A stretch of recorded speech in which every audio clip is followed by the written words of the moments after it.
Dans cette vidéo, je vais vous montrer un exemple de trade qui a été pris sur les bancs américains en vous expliquant le processus, le scénario et la gestion du trade. Alors, on se positionne pour une achat sur le 115-12 parce qu'on arrive en bas de volume.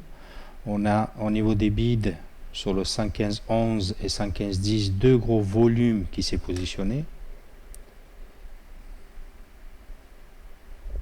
Alors, voilà, on a été pris. Notre curseur, on le positionne juste en bas au niveau des asks, au cas où c'est un retournement. Alors, on a un stop automatique qui se met à 3 ticks. Et on observe. Alors, puisque notre scénario c'est l'achat, on a besoin d'une augmentation de volume d'acheteurs sur nos points d'entrée et diminution au niveau des asks.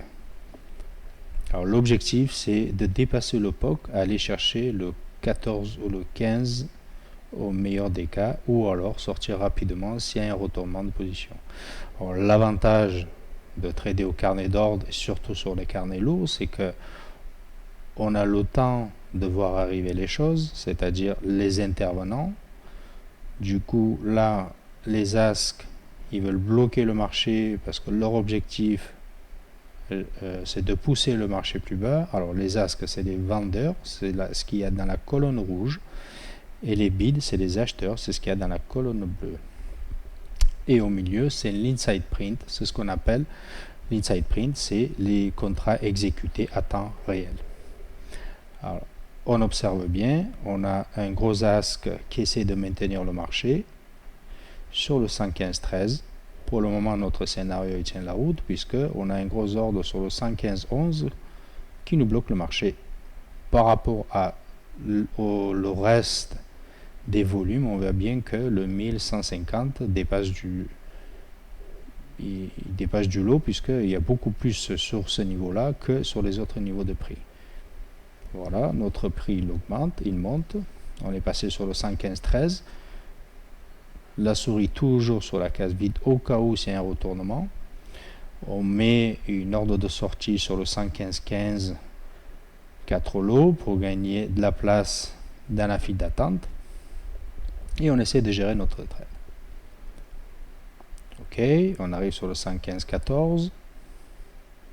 Le prix il a du mal à aller plus haut. Du coup, on va essayer de sortir 3 lots sur le 115-14 en faisant attention que au niveau des asks, juste sur le prix d'au-dessus, sur le 115-16 et 115-15, ne bascule pas le marché.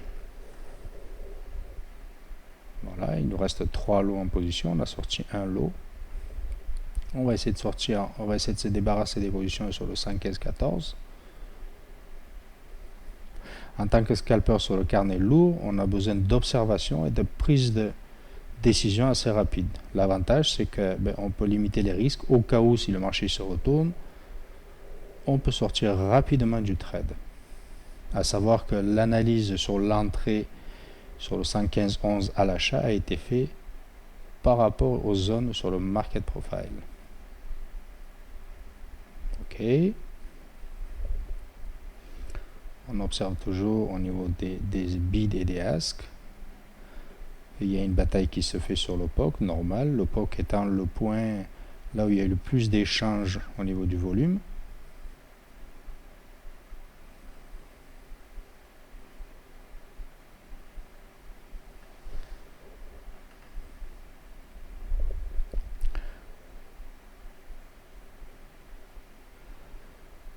Pour le moment, ça ne bouge pas trop. On est revenu sur notre point d'entrée.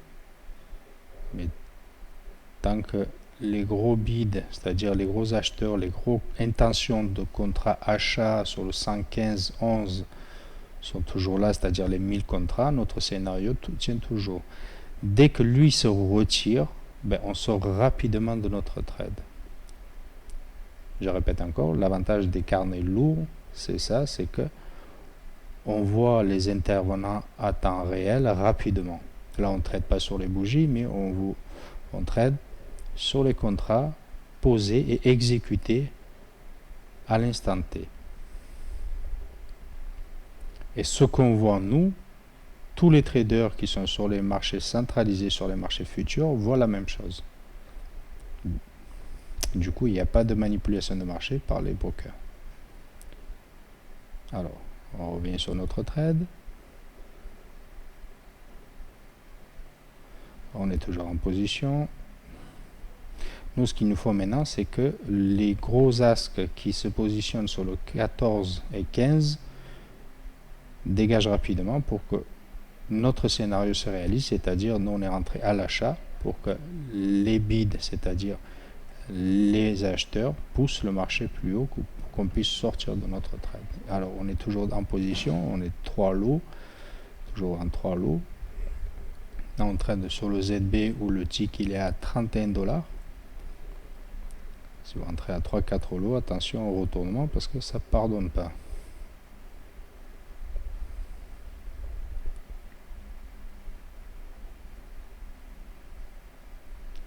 Toujours en observation.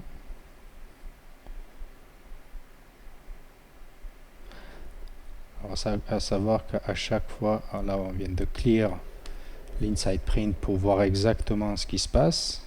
Comme ça, on a les contrats exécutés à temps réel pour savoir est-ce qu'on sort de position parce qu'il met un peu plus de temps à monter ou alors on garde parce qu'on se dit ok, ben les acheteurs sont toujours là, ils absorbent les contrats à vente. Voilà, on est monté d'un tick.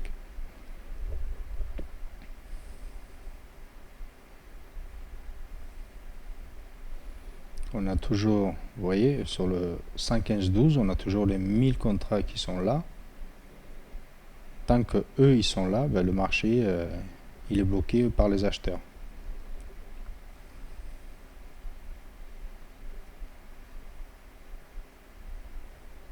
Alors, à préciser que c'est un trade avant l'ouverture des marchés, c'est pour ça que ça ne bouge pas énormément, mais pour comprendre comment fonctionne le carnet d'ordre, c'est très bien.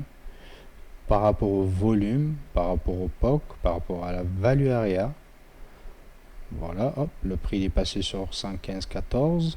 On peut sortir éventuellement rapidement, marcher en appuyant sur le 115,14, mais je préfère mettre un ordre de sortie sur le 115,15. Bon, il y a trop de monde sur le 115,15. Voilà. Regardez, on a mis une ordre de sortie sur le 115,15. On est 924e. Ça veut dire qu'il faut qu'il y ait 924 contrats qui soient exécutés pour que ça vienne à mon tour. Bon, j'ai retiré l'ordre. Je pense qu'il va pousser un tout petit peu plus haut.